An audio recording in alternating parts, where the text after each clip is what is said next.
১১৮ বছরের সব দলিল এখন অনলাইনে। বিশ্বের যে কোনো জায়গা থেকে দেখুন আপনার পুরনো দলিল। বাংলাদেশে জমি কেনাবেচা ও মালিকানা যাচাই নিয়ে দীর্ঘদিন ধরেই সাধারণ মানুষ নানা ভোগান্তির শিকার হয়ে আসছে। জমি কিনতে গিয়ে হয়রানি, জালিয়াতি কিংবা ক্ষমতাধরদের চাপে নিজের বৈধ জমি হারানোর মতো ঘটনাও নতুন নয়। তবে এবার এই হয়রানির অবসান হতে যাচ্ছে। ভূমির প্রকৃত মালিকদের জন্য আসছে বড় সুখবর।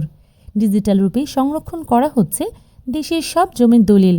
ভূমি ব্যবস্থাপনায় এক যুগান্তকারী পরিবর্তনের অংশ হিসেবে অ্যানালগ পদ্ধতিকে বিদায় জানিয়ে সম্পূর্ণ ডিজিটাল প্ল্যাটফর্মে আনা হচ্ছে দেশের সমস্ত জমির দলিল। বিশ্বের যে কোনো প্রান্ত থেকে অনলাইনে দেখা যাবে নিজের জমির দলিল। যাচাই করা যাবে এর সত্যতা। এতদিন দলিল অনলাইনে না থাকায় বিভিন্ন দালাল ও জালিয়াত চক্র ভুয়া মালিক সেজে জমির প্রকৃত মালিককে ঠকিয়ে অন্যের কাছে জমি বিক্রি করত। এসব জালিয়াতি ঠেকাতেই শুরু করা হয়েছে সর্বাত্মক ডিজিটালাইজেশন কার্যক্রম।